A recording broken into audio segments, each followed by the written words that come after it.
Hello there. It's the last week of 2024, and what a year it has been.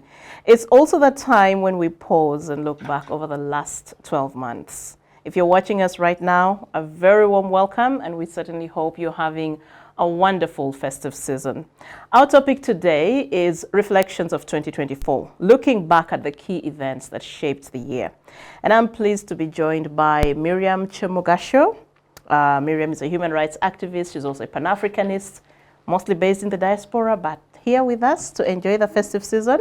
Good to have you, Miriam. Thank you, Judith. I'm also happy to be here. Okay. Sorry, it's nice to be back home. Thank you. And I'm also pleased to have with me, as always, Mr. Joseph Ochieno, who's a political commentator, UPC ideologue.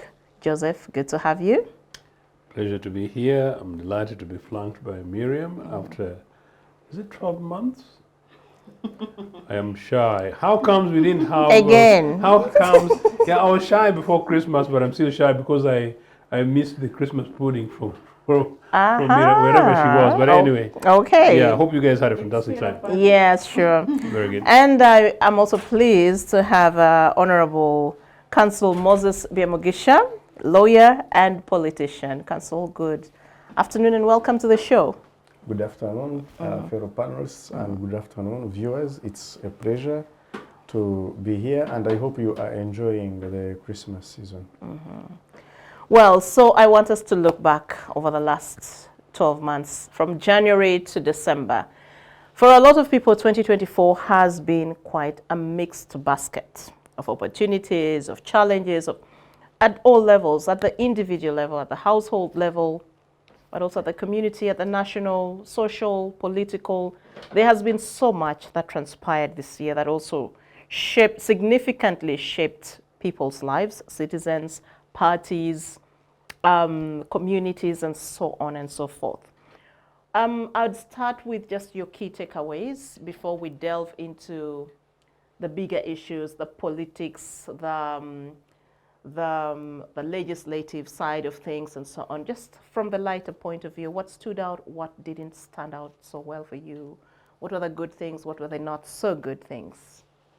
The year 2024 has been outstanding in a negative way. So many negative things happening politically, the latest one being the abduction of Kizza Besigye from Kenya. But even before that, we have so many abducted young people of NUP, especially the opposition-leaning members. Then there was the controversial LGBTI, the anti-homosexuality bill, law, which was upheld by the Court of Appeal.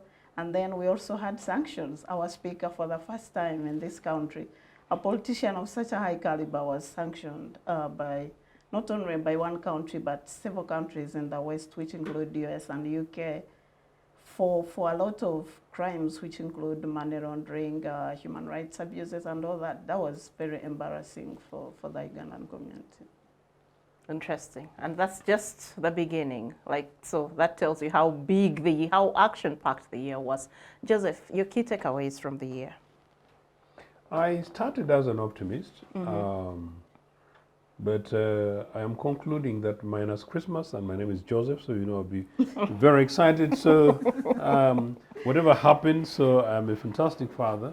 But at the same time, of course, he is a man who's grown up in the family of hope and possibilities. And also, I want to say that notwithstanding the extremes of dictatorship we have in our country, I continue to be hopeful. But part of my hope is actually both politically, ideologically driven, but is also inherently linked to faith. But I also know when I say and I talk about faith, it's not about this season. I also talk about faith, recognizing that as a leftist political leader, that sometimes people get caught into this chauvinist ideology of them and their gods. And so sometimes, particularly from an Africanist perspective, it makes us stop to think. I am saying that because the multitudes of people that I see crumbling around the world and crumbling around the country because Christmas is here, and the places of worship, predominantly churches, of course, around Christmas. And then you wonder that these people will complete Christmas and New Year and start January the 1st.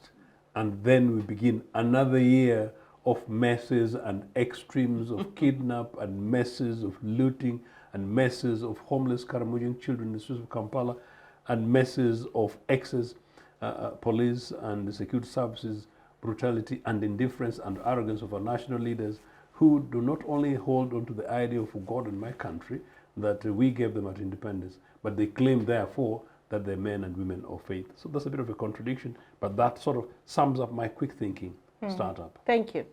Council.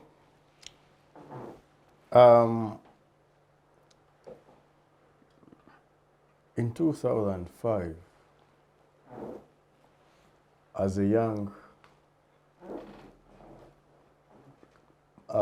cadre within the reform agenda, put up efforts and registered the FDC party. And there were very big dreams, especially for us young people who joined then. And we grew up with the desire and hope that we will have an opportunity to belong to a formidable political platform that would mentor us, see us grow through the ranks to the level where we become celebrated national leaders. That had been our desire, our hope, and our dream. This year, as it ends, one of the things that break my heart is that I have seen my party splitting for the second time on issues that I consider could have been avoided. At a time when Ugandans are saying, let's rally together and have one voice for change, that has not been possible. Political parties have become victims of state capture, and as a result, we are now questioning our membership credentials within these political parties gets questions. You ask yourselves, is this really what I aspired to belong to? And if we are going to build with our blood and sweat, I had never been to prison personally. The first time that I went to prison, I went to Ruzira. Over what? Simply because I participated in the walk to work protest. When I look back 20 years or so, I reflect on many of my young colleagues, many of them who died as we marched on the streets, many of them who got injured. So with these political parties like FDC, we built it by our blood and sweat. So this year, one of my painful takeaways is that it's very difficult to build and sustain a formidable political party under a regime like this of Mr. Museveni, because he will never allow political parties to function.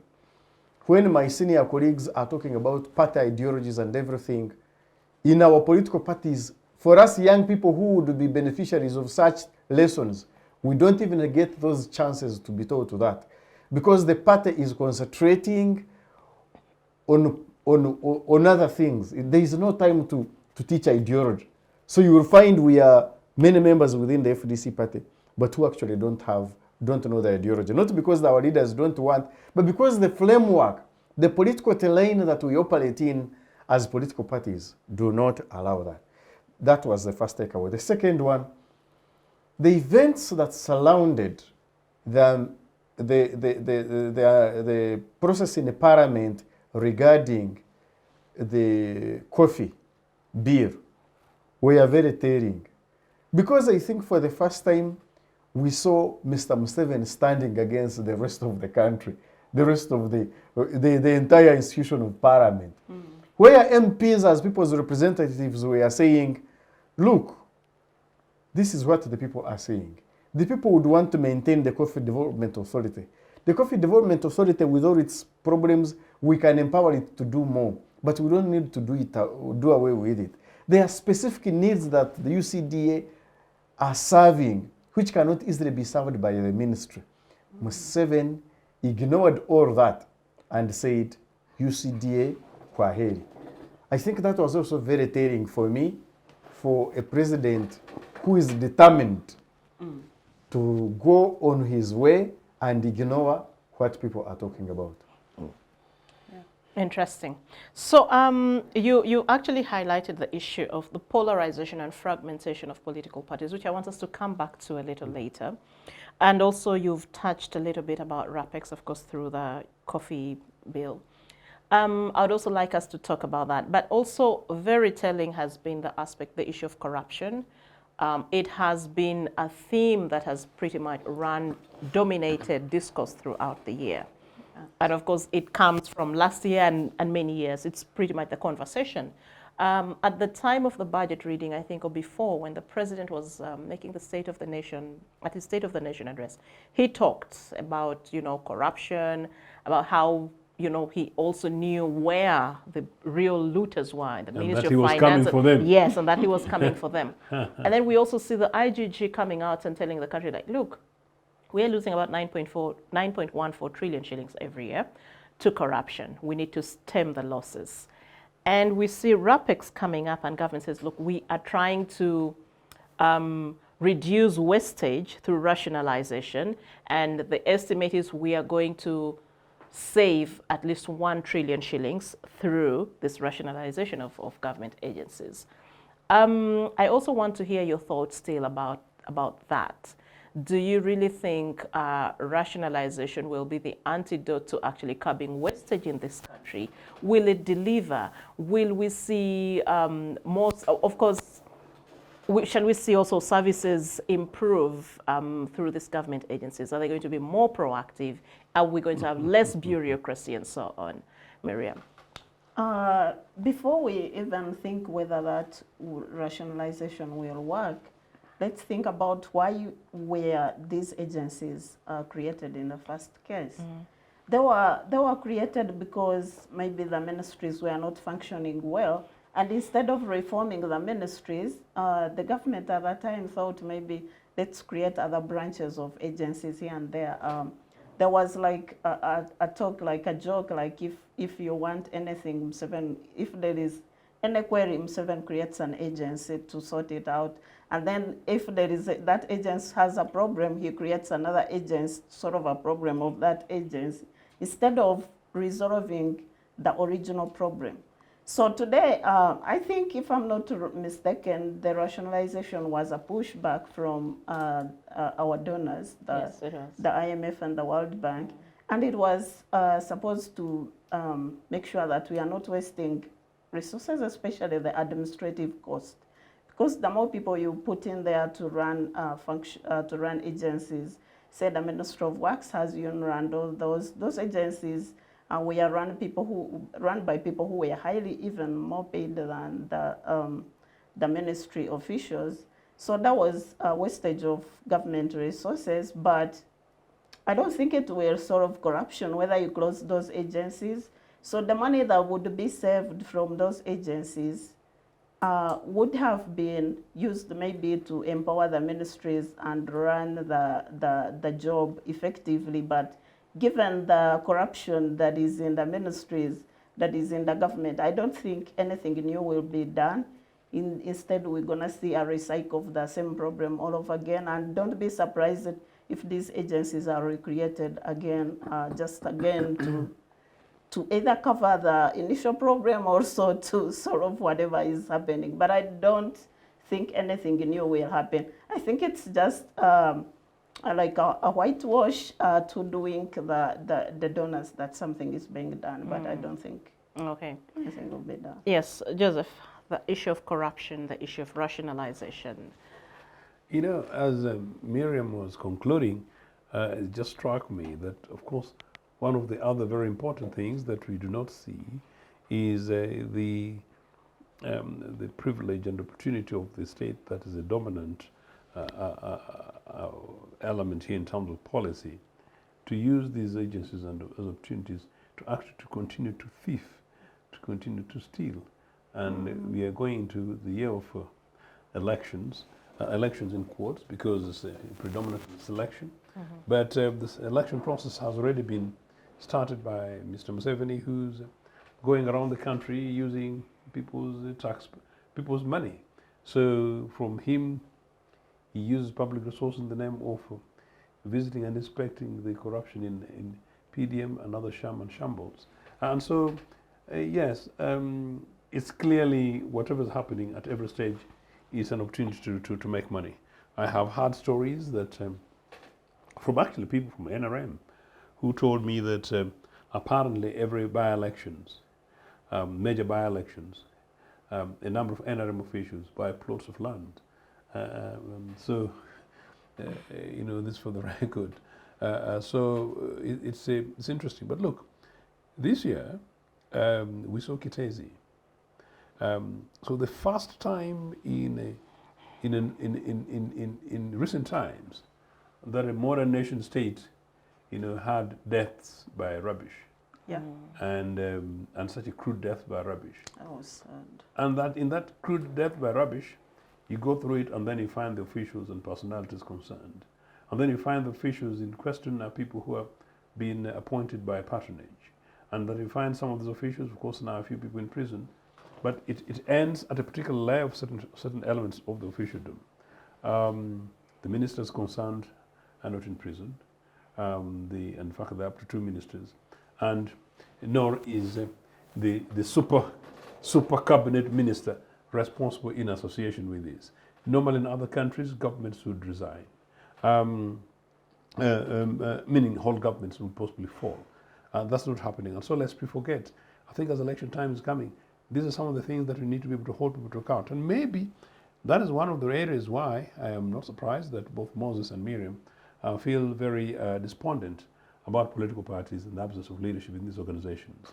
I would have always suggested that because of the challenges that we face as political parties and political leaders, and the absence of leadership to challenge this regime, these are some of the things that I hope come next year. Maybe your question is going to come into that. We continue to maintain in the limelight because we're asking about key events of last year.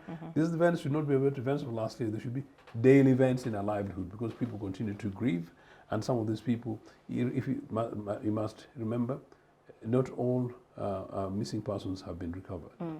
So that's a shame. But linked to that is the crude, extraordinary Mabati scandal that I keep on coming back to.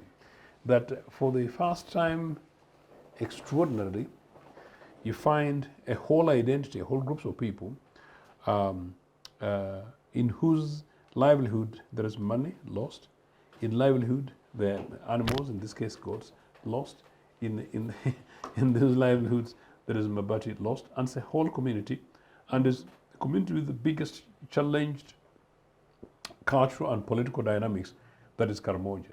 But it's also amongst the communities with the richest resources in terms of gold, richest resources in terms of cattle, and richest resources in terms of land. I was looking at the 1970 newspaper about primary living exams results, and in 1970, Moses, of course, that is the 8th year of independent Uganda, and glad to say under UPC administration, but the support is not about UPC, but about the policies that we talk about embedded. Miriam, in 1970, the top district in the country was Bukedi. Bukedi today, meaning my district, my sub-region. Bukedi now is on the recent global multi-dimensional poverty index, the poorest in the country. Ironically, extraordinarily, and that was percentage time, number of pupils who sit primary living exams and score Division 1. So Bukedi was top, and Karamoja was the second. It was in 1970. 1970. Where did PLA the results schools in the go? newspapers. You know? When did the schools go? Can you imagine that? And then I think it was then followed by Teso, and I think it surely follows there is something about Karamoja, and I think there is something about Western Kole, something like that as a district. You know, and the poorest was, I think, East Mengo and one or two, something like that. In terms of performance, the lowest, in terms of, without prejudice to everything else. Now, if you look through that, and so you see absence of leadership, a dearth of leadership in this country, and you see corruption, and then you see we are discussing Mabati, And the poorest of the poor, a Karamoja sub-region that, including this Christmas, you still walk through the streets of Kampala and you see young girls, young children, 9-year-old children carrying 1-year-old children as their children on their backs and homeless. As I was suggesting this earlier about Christmas. These peoples would be other savior thing from strategic policy perspective is stolen. And it's stolen not by average mid-ranking officials, some of them do, but stolen by public officials who are ministers who are already substantially well enumerated and members of parliament. Substantially well paid by our money. These people are found out, nothing happens to them. 22 of them are ministers in cabinet. Corruption, what else can I say about that here? And you know what? We thought that at the end, and as a result of that, Mr. Museveni was going to cap down corruption, as Miriam said. It did not happen. But linked to that is the story of the Balalo in Acholi land. Acholi, a post-conflict land, possibly one of the most sensitive places in this country that you'd think about, the state and government would think about, including political parties. And I'm not quite sure whether I've heard enough of this specifically about it as UPC, for instance, minus some of the submissions that I make, but of course there are other political parties and organizations. I know we're doing the review of the year. Beyond that, you link to the Balalo and the land question in there, and I asked one time on one of the shows, of course, whether or not if the issues that these guys don't have land, and I know the Miriams in Katakori of Ankole, you've refused to give these guys land, whether or not we should get the Karamojong, who also fight and battle over cattle. The other week we were discussing Mr. Museveni's letter in Karamoja, how he insulted the young Karamojong people of being in prison because they're criminals and not dealing with the underlying issues. Whether or not we should take Karamojong people and then take them some parts of Ntungamo or a particular corner of Ruhama, and give them a bit of land down there and let them graze cattle there. But finally, the same Mr. Museveni taunts Parliament, discredits them. Actually did a fantastic job for them. In Parliament, I think you need a PR person in the channel. Do you know what happens? Museveni gives 500 billion Uganda shillings to Rocco Construction. 500 billion Uganda shillings to a private construction company, an imperialist, dubious private construction company, Z, pulling that money from health, from education, from infrastructure, from Karamojong street children. Who is Rocco? I hope we're able to find out who exactly Rocco is next year. Museveni gives 300 billion Uganda shillings to a dubious individual to a Tiak sugar person. 300 billion shillings is a huge amount of money. Who is Atiak and who is the front for that person? Mr. Museveni gives how much other to Loboa, a hospital that never grows. But in any case, we know that there's a lady called Pineti, whom he called this girl here, and she's my face. And Pineti is coffee, Pineti is hospitals, and we're struggling with Christmas today as we're doing this through the end of year. I know people post the Christmas hangover. In the next 1 week, Ugandan parents are going to begin asking, where do we get money for uniform? Where do we get money for school fees? When do we get money for the new rentals? Where do we get money, and possibly where do we get the next jobs? That, in my opinion, marks a symbolic, systematic manifest of a nation state in anarchy. That was 2024 for me. Quite a lot, and still a lot to ponder on and reflect on. Councillor Biamogisha, beyond the fragmentation of the politics, he's talked about the Kitezi garbage, but also it's also a year where we lost a lot of money. Bank of Uganda, 60 billion gone in 60 seconds. You gave me 500. If only you had given me 40 minutes. We shall come back to that. I am just making mention because I know it's a lot. So I am just making mention so you remember these things when it's time for you to talk. So 560 billion gone in 60 seconds. Of course, the Bank of Uganda says, well, we were not hacked. because I think there was a statement the deputy governor made. That it was to a the effect miracle? that they were not hacked, but I think someone attacked their system there was an external intrusion to their system, and so they had an instruction to send money, which turned out to be a bad instruction, of course. But because it says hacking would mean it was done internally, it was something to that effect.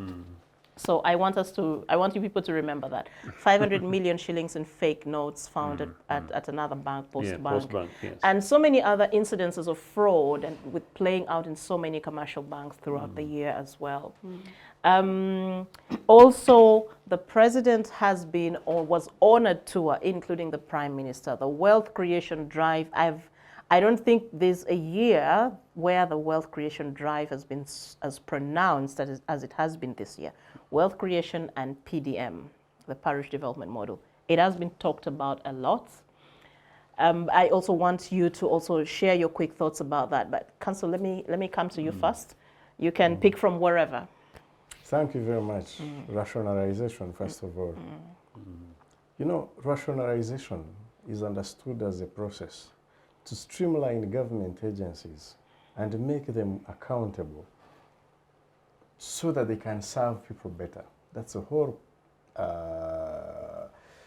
importance of rationalization. And in our case, it was involving merging of government agencies. Now, on paper, it sounds as well-intentioned. And government, Mr. Museveni was a biggest campaigner in this rationalization process. We already talked about the battle of UCDA, but also the battle of UNRWA was not easy. Up to now, not many Ugandans clearly understand why we had to disband UNRWA. So rationalization, today most of us believe that Museveni had his other reasons beyond what was given on paper. If he was honest about accountability in government and wanting to trim down public expenditure, he would have reflected on the huge redundant number of presidential advisors and looked at them, most of them whom he only meets to advise. Most of them, they even never get a chance to meet him. And would have said, okay, I have enough in terms of government, human resource, in terms of civil servants. I think there are many ways we can get advice. We don't need all these presidential advisors. The Constitution talks about 21 ministers, if I recall very well. But we have a huge number of ministers, state, cabinet, very many, and ministries for that matter. All those are areas where money is going. We have got a bloated parliament. They were talking about rationalizing agencies whose wage bill is just perhaps even less than 500 millions. Particular agencies were even very poorly funded. That's the reason why they were not even performing. But you've got a parliament which today is wasting a lot of taxpayers' money. A lot of money. Over 520-something MPs. If Museveni was being honest about rationalization, would have seen a proposal, for example, where he says Parliament and through his ministers, proposal in Parliament to say, I think it's time to say, let's have one MP, one gentleman and one female per district. Let's start from there. Let every district be represented by one male and one female for purposes of gender balance. And we start from there. So we don't see honesty in the spirit of rationalization, in the spirit of wanting to cut down of public expenditure. Instead, and now when we question their intentions, we now focus on their actions. And what actions do we see? We see cover-up of massive corruption. There was a lot of public outcry regarding wastage that even caused sanctions, some people to be sanctioned, as you said. And many more. It's not just parliament. Many more. There is hemorrhage of public resources. And we don't see Museveni taking action. He talks of, we now know where the thieves are, and we are coming for them. I think for us who know, who now know him, he makes us laugh many times. I think those thieves are actually sustaining him. They are the ones sustaining his regime. Corruption is a means through which Museveni sustains power. So he's not in a position to fight it. That is why the story at Bank of Uganda, most of us, we said, well, these guys are starting this just a few months before the election. You know, what a coincidence. Few months before the election. Because in the previous election, Bank of Uganda was basically swept clean. Yeah. Bank of Uganda was swept clean. I think according to the law, money leaves Bank of Uganda when it has been appropriated. It's the only way money leaves Bank of Uganda. But you would hear stories of bullion vans leaving Bank of Uganda, to the extent that at some stage we had different monies of the same denomination. You have got two different 10,000 notes. You know, and we question all of that. You know, the problem with governance, with public governance, is when people lose trust and confidence in government intentions. Then whatever government does, even when they try to explain it as well-intentioned, it is questioned. It is looked at as in bad faith. That's why many people did not understand Mr. Museveni when he was talking about rationalization. We did not think he was honest. We did not think he was being fair. And now, they talk about now this parish development. Museveni talks highly about parish development model and wealth creation campaign. And I am like, is he really being honest? I've been seeing him visiting. In all these previous months, the whole of November, part of December, up to around 20th, 15th there of December, he was still visiting. And I took note, I paid keen attention of the people he was visiting. The beneficiaries of parish development model are what one would say the last people in terms of our social structure. The people who do not have any other means of production, who would need to be cushioned by government for them to engage in productive ventures that can improve their household income. He is on a tour of parish development model, but he's visiting well-established farmers. Someone is telling you he's keeping Frisian cows, about 20 of them. Someone is telling you he has got about 4 acres of passion fruits. He has got, he's taking care of over 400 or 1,000 goats. And I'm like, wait a minute. So when they reached in these regions, they gave parish development model money to different people. They changed the rules or what? So you really see dishonest. We wanted to see Mr. Museveni visiting these old women or widows or orphans who are keeping 20 birds out of the 1 million shillings they could have received. We wanted to see him visiting these people. We wanted to see him visiting those people, but instead he was visiting the rich because he wants to give a wrong impression to the country that actually government policies are working. But most of those people whom they were visiting are private entrepreneurs who have pooled their savings to put up those resources. So it's a policy. Or a few of their people who over patronage in the last 20 or so years have actually benefited and made it. Thank you very much. Patronage indeed. Patronage. to create an impression that things are working. There is no beneficiary of parish development model who can do farming on 4-acre model that he talks about. The 1 million cannot do you farming on 4-acre model. That you've got an acre of banana plantation. And do you know what it means to have an acre of banana plantation? That is about 30 million worth of irrigation system. About 30 million worth of irrigation system. Then you have got another acre where perhaps you are having what now? Passion fruits. That is also another serious investment in terms of irrigation. I can see Judith has just heard you. Yes, in this country, we are with the change in the climate. You can't do meaningful farming without irrigation. So clearly, someone is putting over 30 to 50 millions of irrigation in a banana plantation, and you are telling us that is a beneficiary of a parish development model? No. We think there is dishonesty there. So, yes, I think we need to continue to question the intention of government. I think largely those are regime survival politics.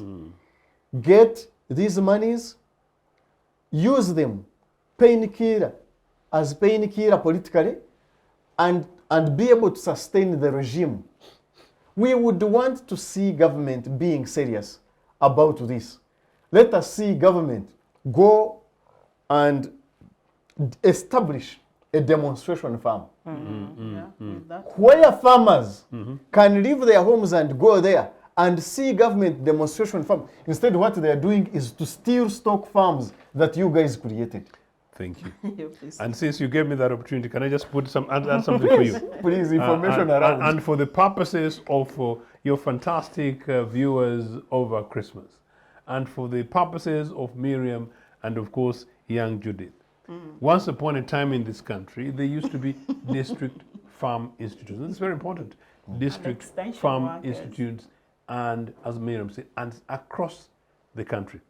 All of them have been killed, and in many cases, some of their lands and property have been sold. In fact, nearly all of them have been sold to NRM cronies. So, we would like to see that. Establish a demonstration farm. There is cattle, there is grazing of cattle, zero grazing, there is goats, there is what? Let extension workers mobilize farmers in the sub-count of that particular farming activity, bring them to the demonstration farm of government, teach them, and then they go back and he supervises them on how to do it. Those farmers, those people, gets even benefit of good breeds from the established government farms to go for goats, for maize, for what? To do the same thing on the ground. So, really not to take much time on this, we see more of regime survival politics than actually well-intentioned government policies that are intended to pull our people out of our poverty. And now everything, those regime survival politics have fueled politics of impunity. Impunity in governance, impunity in politics, impunity in public service. And now impunity even in because now, how does 500 million fake notes find themselves in the post bank, a bank that is a government bank, so to say, public bank? How does it, you know, if it was just in a van moving, we would have said maybe they stopped somewhere and exchanged the notes. But it is in the official storage of the bank, 500 billion. So who is going to account for that? But it tells you, I think Ugandans have come to realization that, look, this government is not coming to our rescue. At an individual level, this government is not coming to our rescue. Tulina okwetaasa buli omu, everyone mungeriye, we have to find a way of surviving. So, are you in charge of this money? How find a way? Take some. Are you in charge of a stock farm somewhere in Aswa? That's really scary, yes. Yes, Yeah, that's find a way to survive. Are you in charge of a government entity, in parliament or anything? Take care of yourself, because now the governance systems that we would have depended on to take care of all of us universally have either collapsed or have been abandoned. So what do you do? If you are in charge of any means, use them to find a way of surviving beyond this. Maybe in the future, we will find ourselves in another Uganda that can now put up infrastructure, take care all of us. Except, as a disclaimer, that is the state in which we are. But I think we need to emphasize that whereas that is actually what's happening, we are suggesting as this panel that we need to change that. We need to change that. We need to wake up. We need to recognize that this is not sustainable, and particularly over this season of festivity, that we examine our consciences, we examine our faiths, and we review the coming years as starting afresh next week, that we start afresh as a people.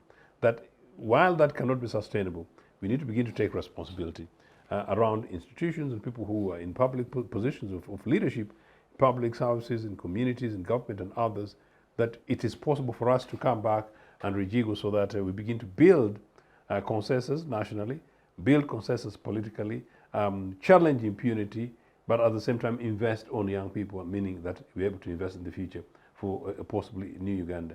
I know I may be preempting it, but it's basically linking to that. I thought it was important. Yes. Yeah. Interesting. I'm coming back to you, Miriam, and you're free again to pick up from anywhere.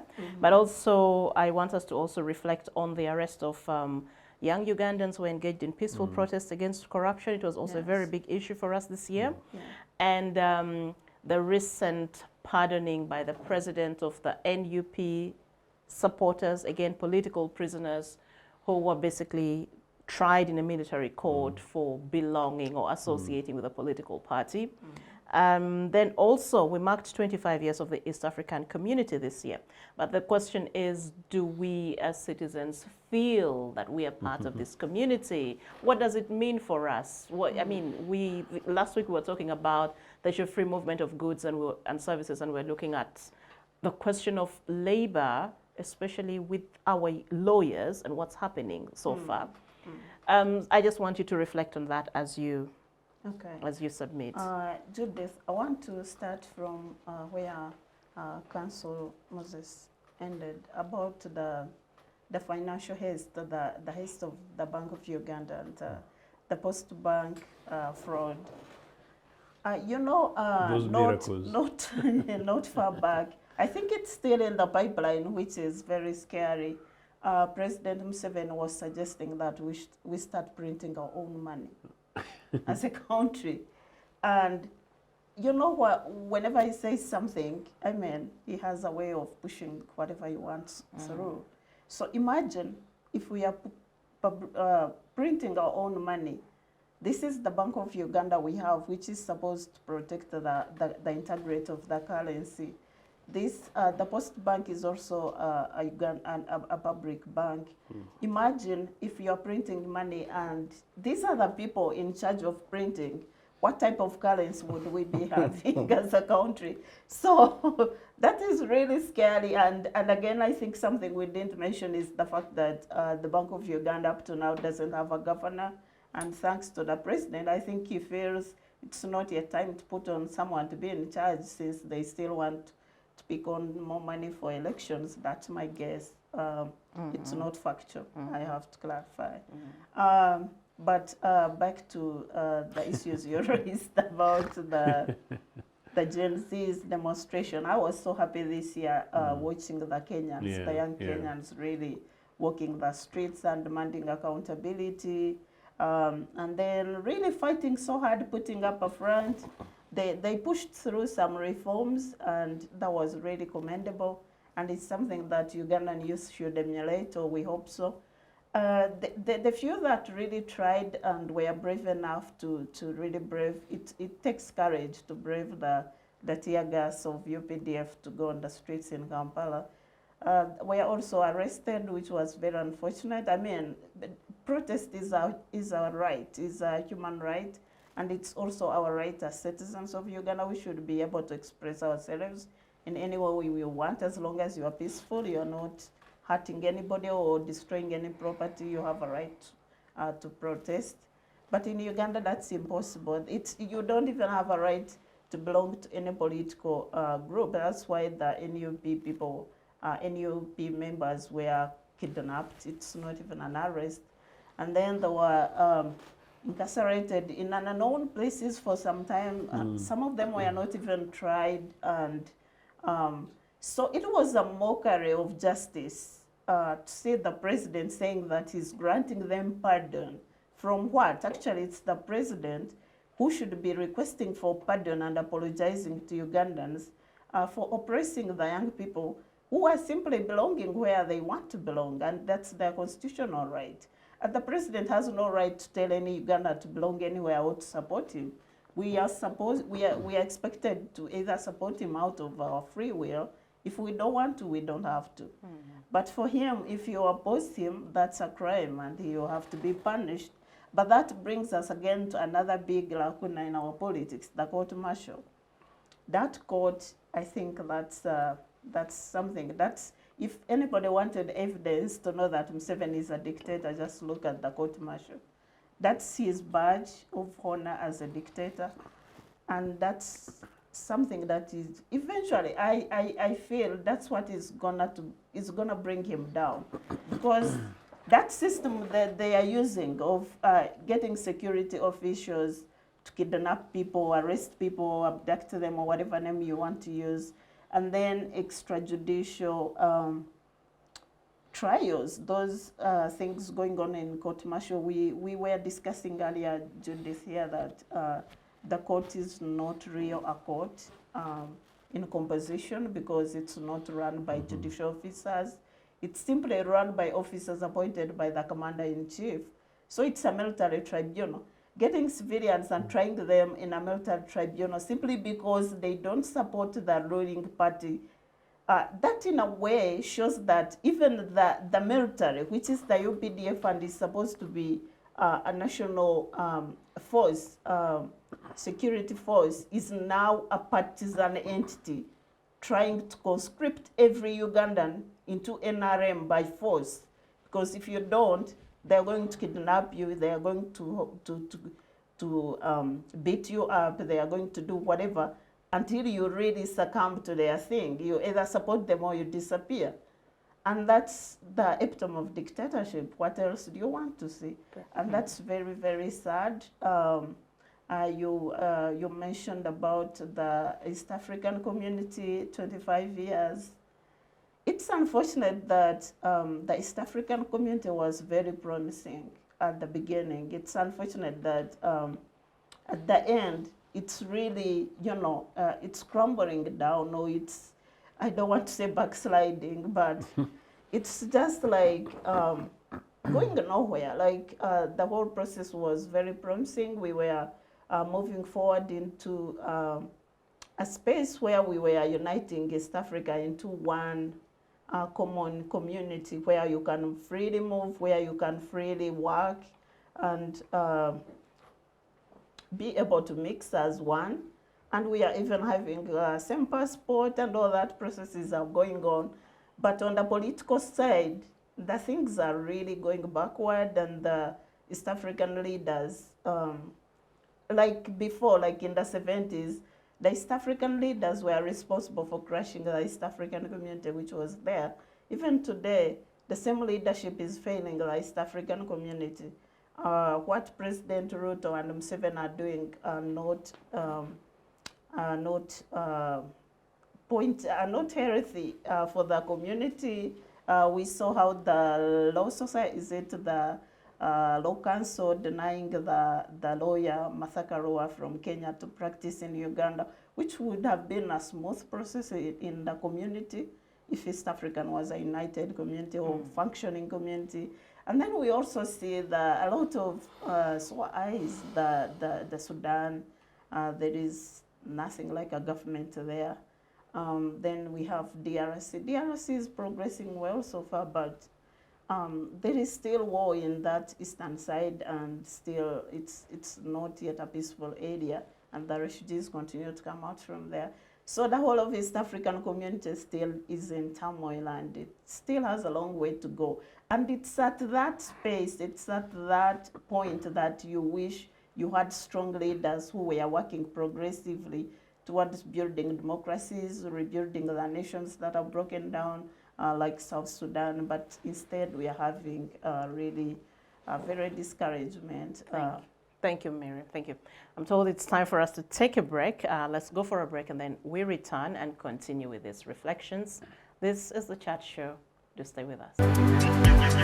Digital rights are those human rights and legal rights that allow individuals to access, use, create, and publish digital media, or to access and use computers, other electronic devices, and telecommunication networks.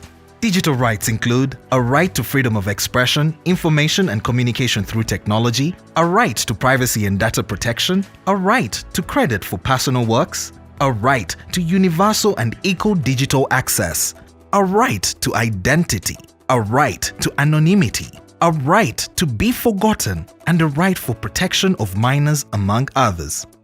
The state's digital rights are frequently violated through various unfair actions, for example, blockage of websites and social networks, theft of credentials, unauthorized use of people's data for personal gain, privacy intrusion, online censorship, arrests and intimidation of online users, internet blockages, and the proliferation of laws and regulations that undermine the potential of technology to drive social, economic, and political development worldwide. It is hence every citizen's responsibility to respect rights of other digital users and to speak out or report to the responsible parties when one's rights are violated. We are still continuing with our reflections of 2024. We're looking back at the key events that shaped the year.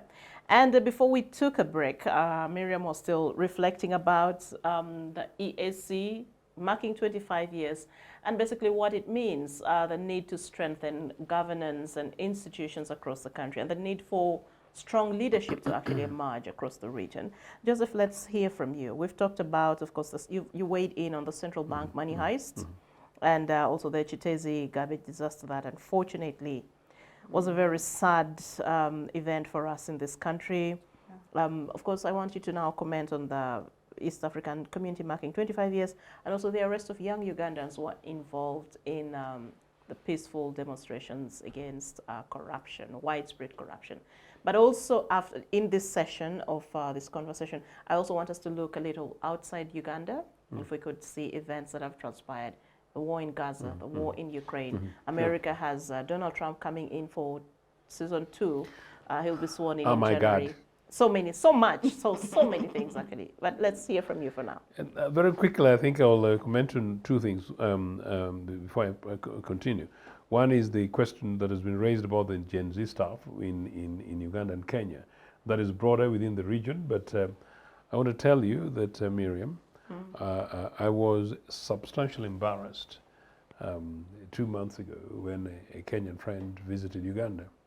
A fantastically beautiful Kenyan lady with her 12-year-old son, and she's from a very wealthy part of Kenya. I don't know whether I told this program before, but this is end of year. This lady tells me that, Joseph, but you guys are terrible cowards, man. Do you want me to lend you my son? Can I borrow borrow him to you? She was, and the boy was seated behind the car. Said, look, he could, meaning her 12-year-old son could cause a revolution in Uganda. She said, I can't believe that Ugandans, they throw the thing and then they run. Basically, that the Gen Z in Uganda, mini cowards, my view is that they tried. It's a huge amount of work, and we need to encourage young Ugandans to continue doing that.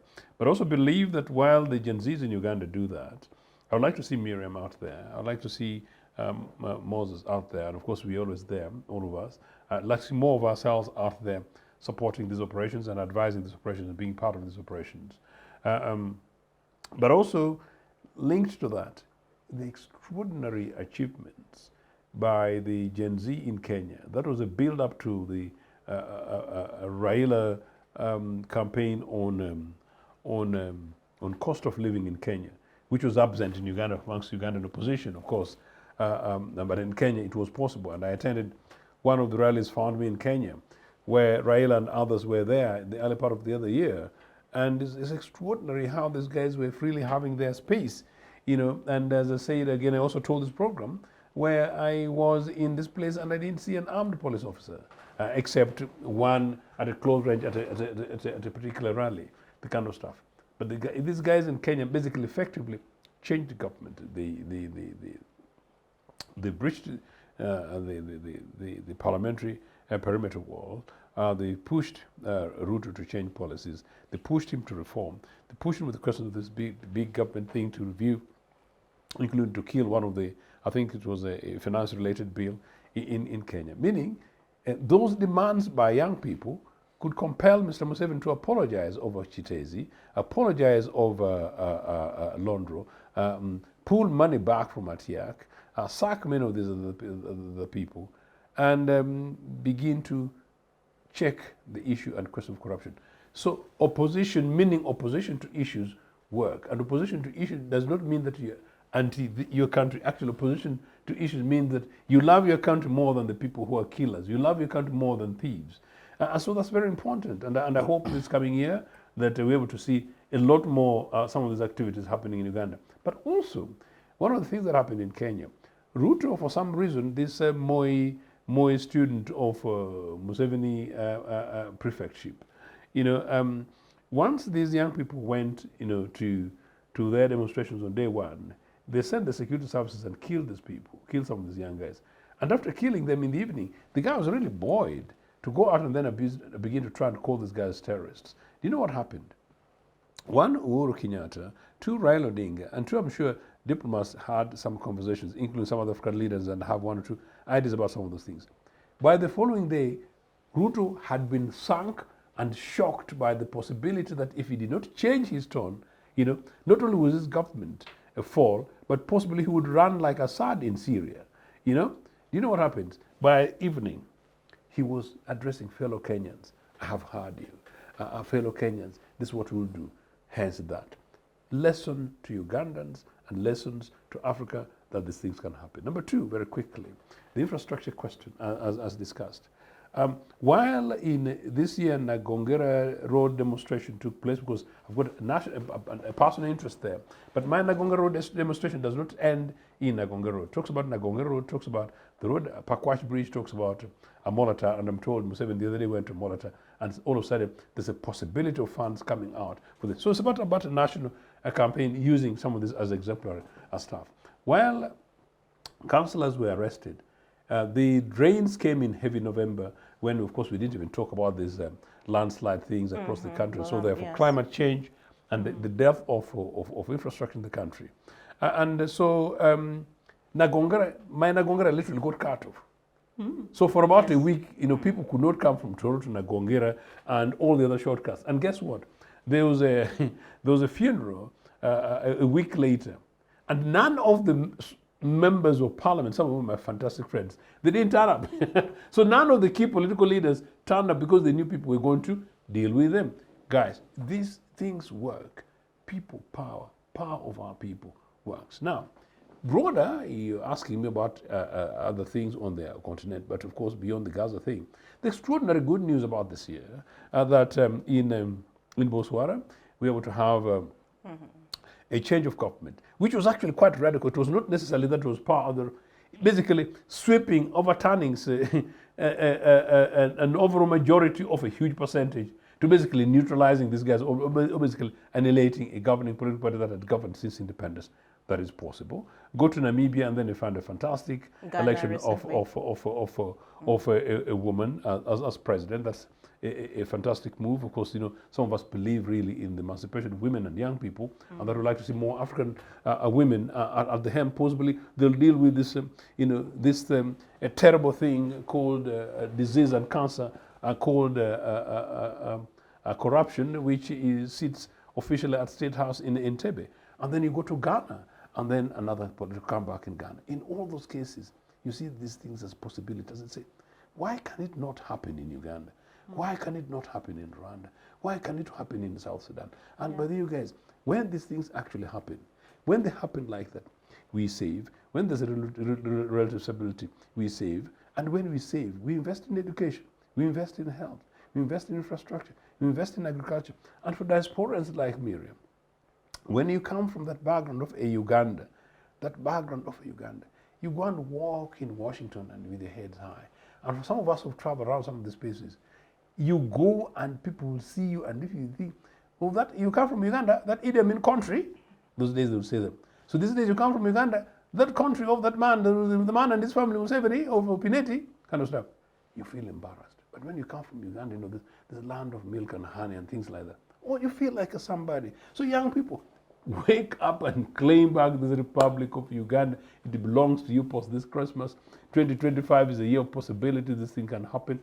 You know, when it happens, my slogan is, you know, this country is possible. All we need to do is to believe in better. Thank you, Joseph. Council Byamugisha. Thank you very much. Thank you very much, viewers. For me, first of all, it's heartbreaking to note that we've had Christmas and Dr. Besigye is in prison. Yeah. I mentioned that. You know, this is the second time Dr. Besigye is having Christmas in prison. The first one was in 2005 when he was facing charges of rape. The terrible thing, yeah. And yes, those fake charges. Interestingly, with all the hype and the propaganda that was pumped out in public to demonstrate and prove in the court of public opinion, to prove there that Besigye is guilty, that case never proceeded to a level where Besigye needs to be asked to defend himself. It died naturally. It died just like that. So it is very sad to note that he has had his Christmas in prison, and he will only be returning to court in the court martial on January 5th. Not to apply for bail, by the way, but to say, look, guys, I should not be here. Now, our young people who marched against corruption, I think they should be applauded. It was very, very encouraging to see that young people, beyond the political parties, because for some of us who have been active in political parties, these are things that we have been trying to do, but within our political parties. And maybe it would be easy for government to use propaganda to say, those ones are just opposition people. But here we had young people, very educated young people, coming out to protest against excesses of government, to protest against hemorrhage in public expenditure and wasteful public expenditure. That was very, very encouraging. It is funny that even when courts, officers in courts are aware of the actual issues in public, that these young people can appear before you in courts and you have the courage to send them on very funny remand periods in prison. Even when you know the actual issues on the ground. Even when you know these are innocent young people that are simply trying to protest. They are not carrying guns. They have not stolen anyone's phone. They are not burning tires. They are not doing anything. They are coming up, holding placards, holding petitions, written petitions. Instead of receiving them when they appear before these courts, you find cadre judges and cadre magistrates sending them on funny remand periods. You find the state, the office of the DPP, also sanctioning these funny charges. You know, we have not forgotten the case of this old woman whose house was destroyed by NEMA in Rubiji. A woman has all his documents. She has been in that place for long. Nobody has ever told her that she's in a wetland. But the NEMA, the NEMA Act, the spirit is that even in implementation of the NEMA Act, it should be humane. The operations by NEMA should be humane. This is an old woman. Her hands are clean. If NEMA is saying there was a mistake with the government entity that approved, then handle her properly. Transfer her, compensate her, let her find another home. But look, They pick up this old woman, they take her to court, and she is sent on remand of 2 months in prison. Man, a court office, where has humanity gone? Where has humanity gone in public service? What is motivating these kinds of actions? And yet we know. How are they? What is informing the spirit of these kinds of actions? So now the woman has had to be served by well-wishers who have been mobilized on social media to get her bail in court, and also raise about 10 million shillings for her to find a temporary shelter. But what is explaining all this impunity in the government? So young people, yes, we have a reason to rise up. Yes, we have a reason to come up and say, no, this is not the kind of country that we wish to belong to. Our country can be better. We are a very rich country. The part of Africa, we are a part of Africa by name. We are a very rich country. Rich people, resources and everything. Rich cultures. We are good people. What have we done as citizens to deserve this kind of treatment from government? So the young people should continue marching. And yes, we are going to continue marching. And I can tell you, yes, I know that out there many young people are disempowered by factors like unemployment. Every time a young person is trying to come up, he's thinking about rent, he's thinking about what to eat, he's thinking about my young family, what will happen when I spend 2 months in Ruzira, how will they survive? We are all on a survival mode as citizens of Uganda, including its young people. But that is not going to deter us from fighting. We are going to have to rise up against this kind of actions. Now, crossing over, my colleagues have exhausted the question in Kenya.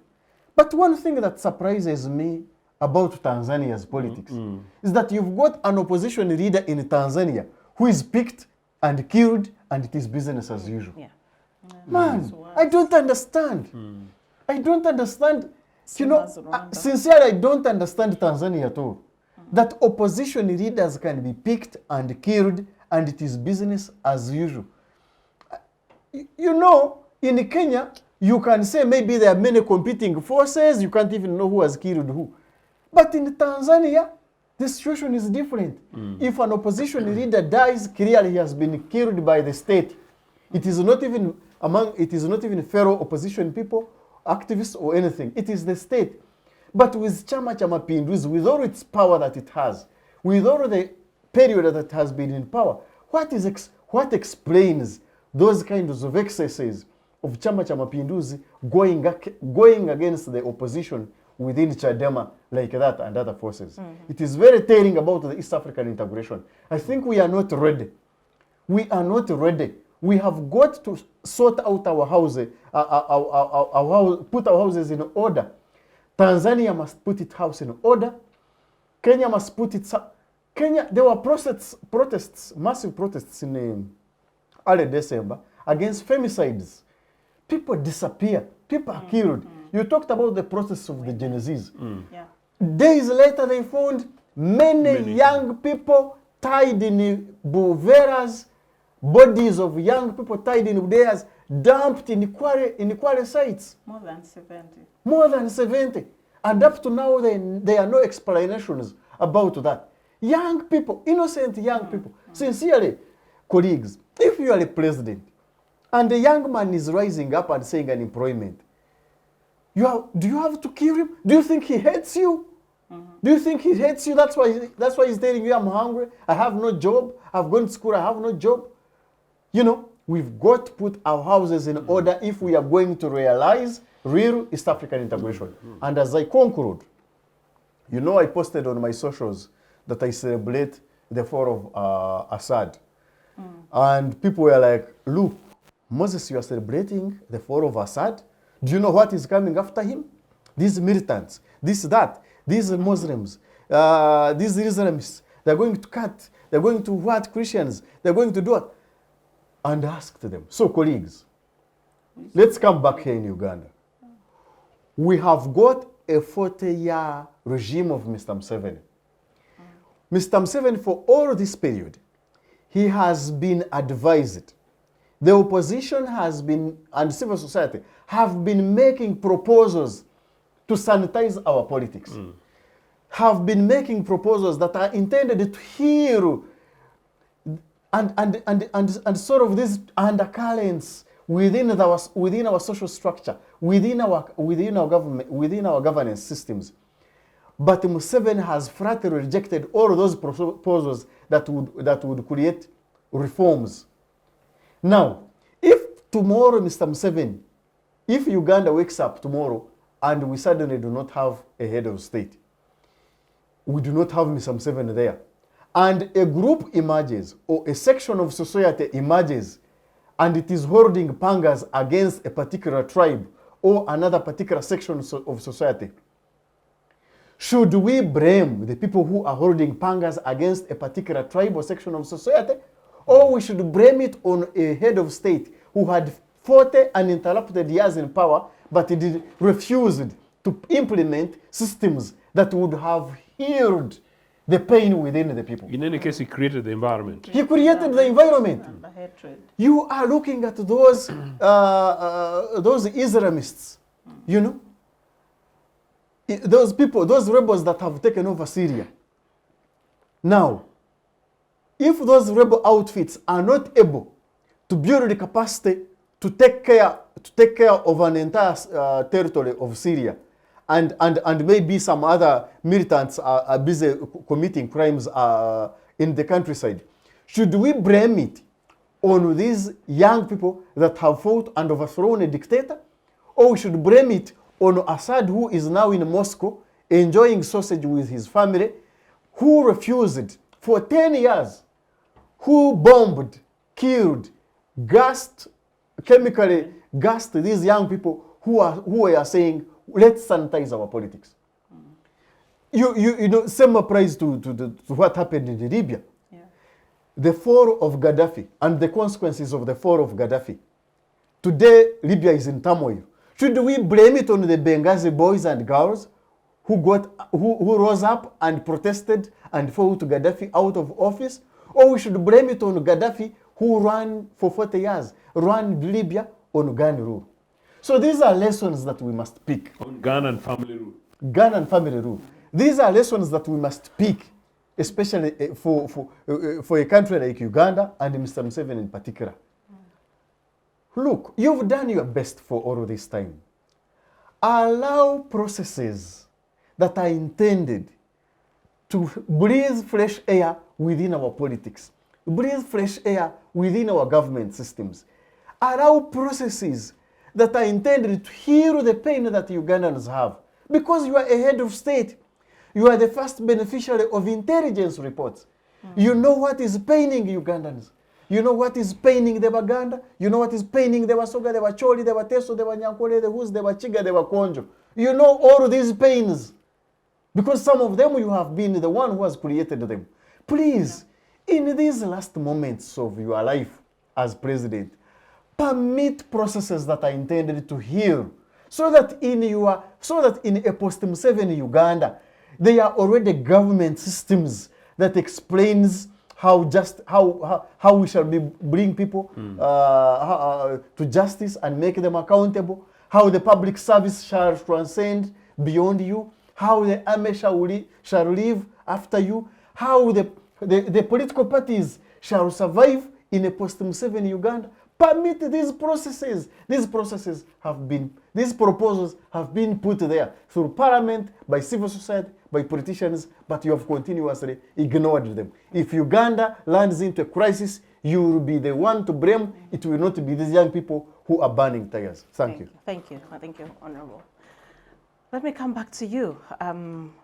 Where do we pick from? I wanted to add on what Council had said. When it comes to East Africa, our leaders today, I think looking at what is happening around the world, especially in Syria, there are lessons to pick. He mentioned the bodies of young people which are discovered in plastic bags. Actually, what is happening is like young people, part of who were mobilizers for the Genesis demonstrations and other political activists, are getting kidnapped. And the rumors are like they are these Subaru Foresters. That's what they are using to kidnap young people. They find you on the street, they grab you, push you into the car, and then your body is found a few days later in a ditch, or you are incarcerated in unknown places. If you are lucky, they find you there where you are maimed or beaten or whatever. And then and I think Ruto is copying what Museveni is doing, because Museveni is doing the same. That's what he does. He's kidnapping political opponents, young people who are in opposition, grab them at night or wherever, anytime in unknown cars, and then they put them somewhere, torture them. And then if you are lucky, you survive. If you are not, they find you dead somewhere or you disappear. So those are and what are lessons are we picking from Libya, from Syria? Libya, of course, yeah, Libya was also the same. I was watching the news, and immediately Assad was ousted from power, people were looking down in the trenches, underground prisons, places where political activists were being incarcerated, unknown places. And most of these people, you would hear them saying they don't know where their relatives are. And even when they went in there into the trenches and opened some dungeons and found there some people were alive, some were dead, they are still saying that there are still more unknown places where people were being incarcerated. And that's the case, similar incidents in Uganda. So what lessons do we have? Are we going to see the same destruction as is happening in Syria? Like Moses said, we don't have to blame people who fight back against this dictatorship, and then when the dictator goes, the country collapses. In actual fact, the country collapses even when the dictator is still around. It's like he's just maintaining a facade, but deep inside, the systems are broken. Because if the systems were not broken, people wouldn't be demonstrating. And if the systems were intact, you wouldn't be running out of your country. And you wouldn't be having the opposition around you, or people, activists disappearing under your leadership. So I think the first person who should be picking a lesson from Assad and Syria should be our president. Mr. Museveni, wherever you are, Happy New Year to you, please. You better change our country, change whatever you think you believe, because we don't want Uganda to end up like Syria. And if we do, you'll be responsible. Thank you. Quite a lot to actually reflect on, I must say. When we started the conversation, I want us to now get back to political parties in our country, especially the opposition. At the start of this program, Council was actually, that is where he started from, and he was saddened by the developments within the Forum for Democratic Change Party. But we know the fragmentation and polarization is not only a thing of the FDC, it's not exclusive to the FDC. We've seen that happen in the DP. We've seen that happen in UPC. We've seen that happen in many other parties. Even within the ruling party itself, there's that contestation. The recent Kisoro by-elections, I think, showed that even more, although this is something that happens time and again whenever the NRM party is having its primaries. And it's certainly very telling of what goes on within the parties. I think the consensus is there is so much, that is a lot of polarization within our political parties. And one wonders, I'll throw this to you, because you're in those spaces, Mr. Ochieno and Council. People wonder, what does it take, or what will it take to actually have our opposition political parties working together, speaking with one voice, regardless of certain differences that they might have? Recently, we saw all parties come together to actually make a pronouncement regarding the Dr. Kizza Besigye situation. And I think Ugandans would want to see more and more of such solidarity coming from from political parties. But what does it take to actually have you working together? You know, I protested about that meeting in the National Assembly, and I think Moses will correct me. I think that was enabled by Joel Senyonyi as the lead host in the assembly. I was very concerned that I wasn't, as effectively the leader of UPC, I wasn't invited because I would have liked to have been there in solidarity not only with Dr. Besigye, but in solidarity around these very key issues, and particularly as the political party that actually founded at independence, the privilege of opening the gates of our National Assembly. That is actually our national political democratic home, for which young Moses was saying during break and even earlier, and has repeated it several times, that one of the best that should be for him and one of the best that should be for the young viewers is really this desire and wish to be in the assembly, to be a member of parliament is one of the toppest dreams of any average young Ugandan. I've got a young personal aide of mine, one of my communications aides, whose dream is to become a Speaker of Parliament. And apparently, part of that push was by her late father, who was old UPC, and the father was talking about it while INRA, the time parties had been banned. But she's now the only member of UPC in our family, but the rest of the families are coming. But this is the point. If her aspiration is to become Speaker of Parliament, as my commitment to mentor, encourage, and guide her, and to inspire her, and many other Ugandans, including those who may not necessarily have to pass by Uganda Post Congress, that's one of the biggest achievements, for any average young person, particularly young woman.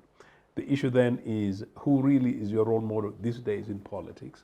Who these days is your role model in this National Assembly, in which you now have a speaker who's a fantastically beautiful lady, Anita Mong, and we wonder whether or not she's really the exemplary leader, who's the exemplary unifying figure in the National Assembly, and where in Parliament the Speaker is supposed to be not only the presiding officer, but if you like, the parent of that assembly, the collegiate person who pushes for fairness and equity and make sure that everybody's interests are catered for.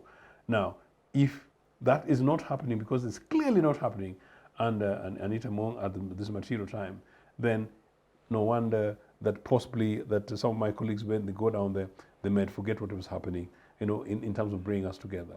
But that said, one of the reasons is quite clearly that with the exception of Gregory Mugisha Muntu's political organization, at least in the open, all other mainstream established political organizations, you're right, including NRA, have got major issues. How we deal with these internally is one thing. How we deal with them nationally is the other. Primarily issues internally, which is part of the challenge facing political parties, is I think it's because the bound parties took such a huge long amount of time. Politics of personal merit and monolithic politics of me, myself, and I has become such a big driving thing that people see themselves more as individuals even when they come to leadership in political parties. So it's not surprising some of the challenges facing political opposition parties are being compromised by either money or ego. Money, power, ego. Money, power, ego, rather than institutions and values that I talked about in terms of ideology. And so therefore leaders like myself who should be focusing really not about myself, but what I believe in and how that what I believe in can be benefited from by younger people as we build a country going forward. Those are some of the challenges. So with that, in political parties, struggling political parties, it's not surprising that political leaders who are able to stamp on their own colleagues and membership, political parties that are able to desecrate their own internal party constitutions and policies and procedures to be able to remain there, and political parties that are quite prepared to do anything, including to eat stolen billions from the state in order to cave for their selfish agendas, programs, and ways of living. Those guys are very unlikely to look next door to who their other colleague in the next street, maybe from UPC to DP, as partners in national business. After all, national business is no longer about political parties, and in this case, politicians and political leaders, but rather about individuals, people pushing their selfish agenda. But I think the hope is very urgent, since you're raising this around this festive season, that again, like I said before, that this is an opportune moment for us to reflect and review. And in any case, people write New Year resolutions that I hope as part of our new resolutions as political leaders, particularly, and really you young Ugandans who are watching, that you review where your values, where your hearts are, where your priorities are. And I suggest that join political parties and organizations of your choice, engage and become part of it, and become part of the change. So I hope for those of us leaders that we'll be doing more come the new year, post the BCG release, that we ought to work together or closer together on common national agenda, and that whatever happens, we recognize that even after ourselves and our political parties, Uganda will remain. I think that's going to require leadership. I am still concerned. I do not see sufficient leadership amongst ourselves. As I said, for what I say, meaning men and women who are able to create that enabling environment. That's the leadership. Enabling environment, number one. And that leadership is also about an idea. Enabling strategic vision of a Uganda in which power is about space, of possibilities for all of us. And leadership is about creating the possibilities that this is translated into practice. I don't see enough of that, unfortunately. But I hope that post-Christmas, that we're able to look into this. And I hope also that we should be able to focus a lot more on that which brings us together and gives us a Uganda of tomorrow post-Museveni, rather than a future in which my worry is a future in which how do I strategically place my individual self at 2026, and how do I place myself plus my limited political organization whose legislative performance is really 0.3% at the heart of 2026. That is important because that's a political vehicle. That's important because those are your values. But at the end of the day, you really belong to no political party. If you think you belong to a political party, and I've been telling UPC leaders this, that Uganda People's Congress that I believe in is not one in which I'm reclaiming, so that we pick it like this red book here and we put it on the wall like the picture of the Pope. I don't want to have Museveni's picture on my wall and a picture of the Pope on the wall, and the flowery thing on the table. That Uganda People's Congress is not going to die because we are an idea as a political party. No, I want Uganda People's Congress, which is broadly once again the mass political party, which is not only everywhere in broad sense, but with the ability to transform and transform and impact on people's lives. If it's not that, then I am a tourist. In any case, I've said to conclude that unfortunately, Judith, I want to disappoint you. Most of the political parties and most of the leaders that you see around and most of the people you see in politics are people in politics using politics. There are very few politicians like Oshin. Meaning politicians are people who enable those things. We only have more people in politics. I hope coming next year we shall be having more politicians. Thank you. Thank you very much. Council?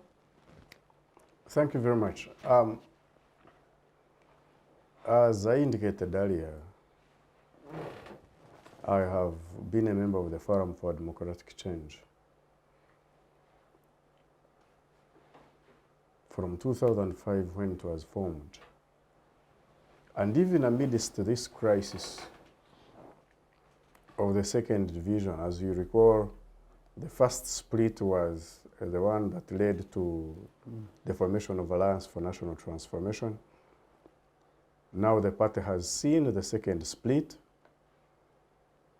I know that some other people do not believe it's a split. Instead, they want to say it's a transformation from FDC into PFF. But I think the honest thing is that it will be a split, that FDC will continue to be there, and then there will emerge PFF. And I took a conscious decision to stay in the Forum for Democratic Change, even amidst this split, because of the values that I had been seeing, that I had loved about it, and because of the attachment that I have on the party. On whether the party still lives by those values is another debate altogether. But I think I had already been, well educated earlier by my senior colleague, Joseph, in an area Blake, that the problem is not political parties. The problem are the leaders within the political parties. Because the ideologies of FDC are, as it was formed and conceptualized in the books, in the policy political party books, strategic plans, those have not changed. What have changed are the leaders who want to apply those policies and rules and values differently, leading to affecting people, party members, differently. But as a member of this political party for this period, I have come to a realization that it is very difficult to enjoy meaningful multi-party dispensation under this kind of setting And the dictatorship. and a dictatorship that basically does not believe in multi-party dispensation. You know, I was a young man during the referendum that led to the political parties. And when I recall the referendum question then, and also how Museveni was campaigning for the referendum, Museveni was saying, let us allow those people to go away, to be Jeko. Let us allow them to go away. So he did not move with us into multipartism. No. He was basically saying, let us allow them to go and make their noise outside, and for us we shall stay. We thought it is a joke. The guy actually stayed. He stayed in his monolithic one-party state, and he never genuinely freed political parties to go to function. That's why today, a party can only fundraise up to some level. There are limits, even within the law, that a political party cannot fundraise beyond this. So while the opposition political parties have limits on what they can fundraise externally, and even forms of fundraising even internally, the National Resistance Movement organization has got access, leeway, to even fundraise illegally and even have access to national coffers and get our money to use for party.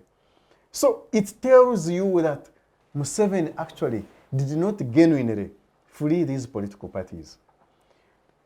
And apart from freeing them, he continues to come in to destabilize them.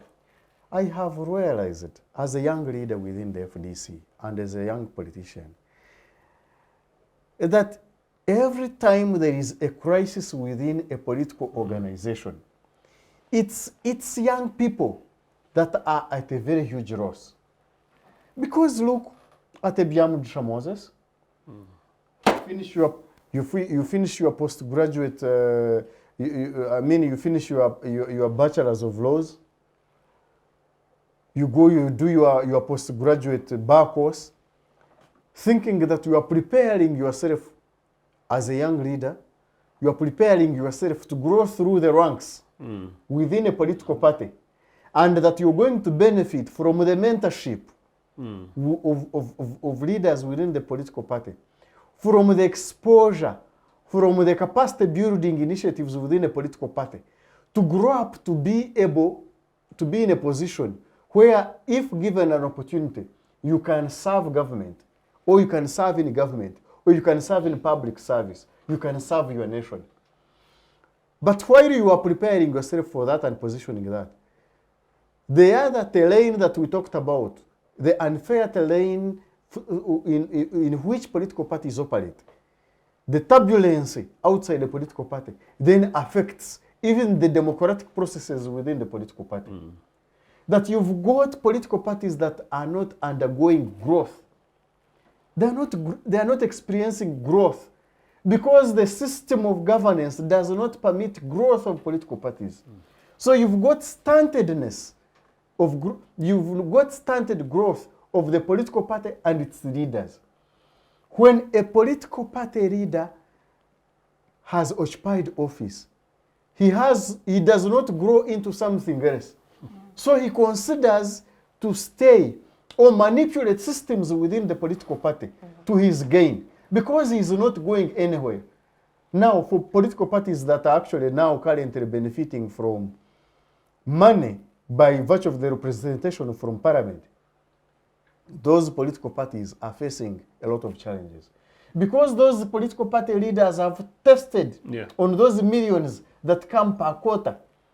So a political party leader is looking at, where I'm a party president. I can be able to receive these millions that come in every 3 months. I belong to an iPod platform. So this is me. Remember what the other thing that I talked about, that everyone now is looking at how to quit us. Now they are also looking at how do we survive here? How do I survive as Secretary General? And apparently, as for the record, that in some of those parties, there are some leaders who get formal cuts, and that is almost self-official. When the money comes, it goes Yes. to a particular Yes, There yes. have been claims. We are running out of time and need us to wind up. and Yes, we yes. So, conclude, yes. so they are stuck because there is no growth. So they are looking at how to manipulate systems within the political parties. So at the end of the day, we abandon the policy, the party policy charter, the strategic plan. We even abandon the Political Parties and Organizations Act that tasks political parties to put in place democratic systems. And we look at how to survive within those political parties. And then because there is someone at the top and there are people who are growing and there is no space for growth, when they hit the ceiling, they look at how to grow horizontally. Growing horizontally means splits, means factions, means... So that's what explains all of this. So we still have a long way to go to be able to enjoy full multi-party dispensation. But what does that mean to young people? I was telling my colleagues earlier that as young leaders, even within these political parties, we must find a way to keep afloat. We must find a way to remain formidable. We must find a way to push and create space within these political parties. And that's what kept me within the FDC. We are still lucky that we have got term limits. Now, the current leadership is serving its second term. I don't have any guarantee that after their second term, they will leave office. Because again, the other space that I talked about, the lack of growth might tempt them to change the constitution. Because we have got parties in this country that do not have term limits. Yeah. So they might also be tempted to change the constitution and run all through. But when that time comes, we shall be seeing. But for now, as young people, let's continue pushing. And let's coordinate. The problems that affect a young person in FDC are the same in NUP, UPC, and everywhere. We have got leaders that have connived with Mr. Museveni and are agents of state capture. State capture is real even when it comes to political parties. And so we have got to coordinate and remain one and have and form an agenda that is beyond our political parties. A rainbow kind of coalition. Form an agenda that is beyond our political parties that should be able to see us survive even in a post-Museveni Uganda. Thank you. Thank you very much, Council. So now I'm going to give each of you about 30 to 40 seconds to conclude. I know it's been a lot. Starting with you, Miriam. I wanted to say something. You mentioned earlier that US is having a new president. Maybe I would just say that and conclude with it. On January 20th, Donald Trump will be the new president. And today I was reading the dailies. Harvard University, one of the biggest universities in the world, is calling its international students to come in the university before Trump gets to power, which means he's going to curtail immigration. And when you talk about immigration as Africa, you have to think about most African states are now dependent on remittances, are dependent on donations as far as health and climate change is concerned. And we also had an innovation during the Biden presidency, which was an investment fund, the African Investment Fund, and that one, the verdict is up there. We don't know whether it's going to be continued or not. Policies like GO and all that stuff. A lot is going to change, and we don't know how it's going to affect everybody. So in conclusion, I think as Africa, it's time to really rally our forces together and unite when people that we dependent on start to fold their bags and returning back home. What about us? I think we are capable of sustaining our economies on our own. We don't have to look up to others for development or whatever.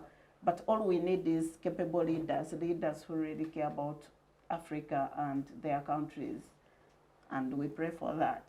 Thank you. Thank you very much, Miriam. Happy New Year to everyone. Yes. Yes. The Ugandan state celebrated and they support Donald Trump. It's crazy that the Ugandans who, out of predominantly ignorance, supported Trump blindly, thinking that Trump was one of them. Trump was some Christian Jesus who's going to bombard the poverty in Uganda better than the way Israel bombards its enemy in the Holy Land. That is an extraordinary one.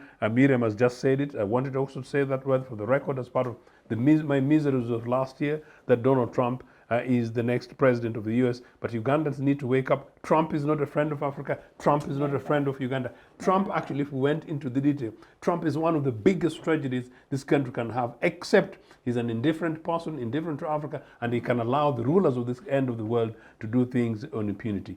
Quick thing, though, is something that was raised about Museveni and multipartyism. I'm not taking you guys back. Museveni on the movement thing, and Moses, you need to look at this, and you and I are going to have a conversation. These guys decided that let them go. So in other words, there is a legal space to challenge this NRA establishment, meaning that Museveni continued with the movement, which was a system that had actually been codified in the constitution as somewhere a system that every Ugandan belonged to. Yeah. They never let it.